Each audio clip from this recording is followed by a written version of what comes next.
No vídeo de ontem, que você pode ver aqui, a gente falou que Jacó viveu ao encontrar o filho dele. Agora o Zohar faz uma pergunta: por que Jacó é chamado de Jacó, se ele agora já tinha um novo nome, Israel, que é um nome, aliás, superior do ponto de vista espiritual? A resposta você descobre logo depois da vinheta.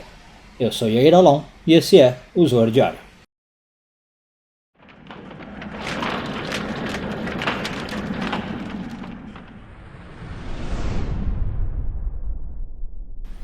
Essa semana começamos a ler a porção de Vayechi, hoje estamos na continuação, vamos focar nos parágrafos de 5 a 8 do Zohar. Então, no vídeo anterior a gente viu o que significava que Jacó viveu no Egito, né?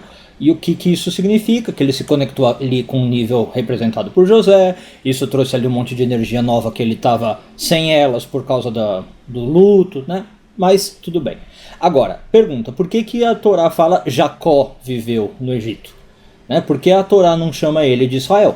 A gente sabe que se for fazer pela ordem cronológica, desde a luta com o anjo, que aconteceu já há muito tempo, lá atrás, na época do Esaú, ele ganha um novo nome. E agora Jacó já está no fim da vida, então ele deveria com certeza ser chamado Israel, mas a Torá chama de Jacó.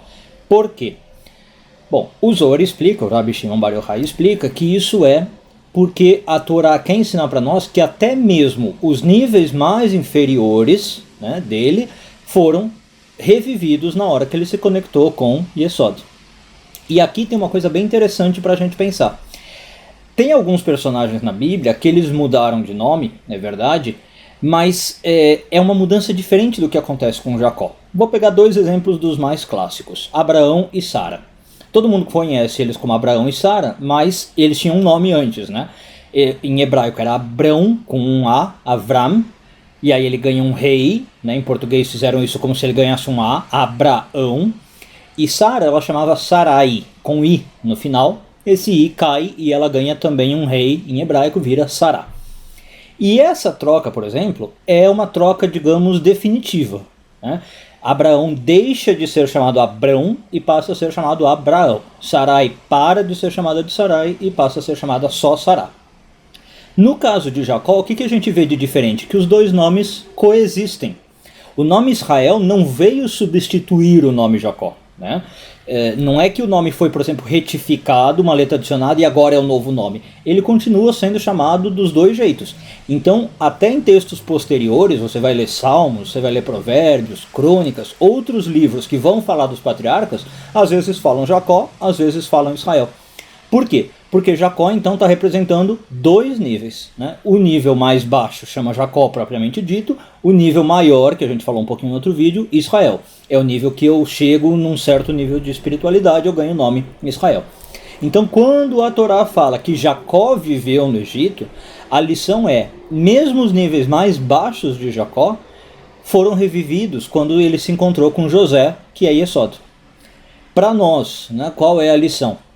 Que a nossa conexão com Yesod dá uma energia boa, inclusive para o que é nossos aspectos mais baixos, né? Os nossos aspectos mais mundanos e mais humanos. Então, algumas pessoas tendem a achar que você ser espiritualizado é você largar mão das coisas mundanas, é você negar o mundo, parar de fazer coisas mundanas. Essa claramente não é a visão da Kabbalah, né? É claro que a sua percepção muda quando você está se espiritualizando, você começa a ver as coisas diferentes, sua ordem de valor muda, seus desejos, né, ficam mais refinados, isso com certeza. Mas de modo algum você perde o contato com o mundo e não deveria perder, né? Para Kabbalah não tem porquê. Então aquela velha coisa que a gente diz, você pode ser o mais elevado que for, você continua querendo comer, beber, ter relações sexuais, dormir, essas coisas são normais de um ser humano. Enquanto você tiver corpo, você tem que fazer isso, né? Não só tem que fazer, você pode derivar prazer dessas coisas, não tem nada errado disso. Eu sempre cito de exemplo que o judaísmo é uma das poucas religiões que permite ao seu monge, vamos chamar assim, casar, né? O rabino ele pode totalmente casar, ter uma vida familiar e exercer o sacerdócio, né?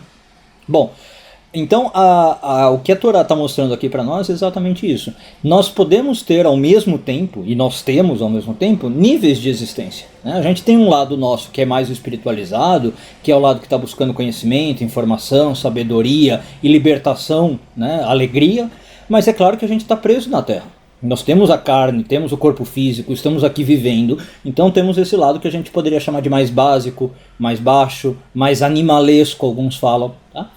Quando a gente conecta com o Yesod, o nível representado por José, todos os níveis, sejam mais altos ou mais baixos, ficam revividos, ficam energizados. Um bom dia a todos.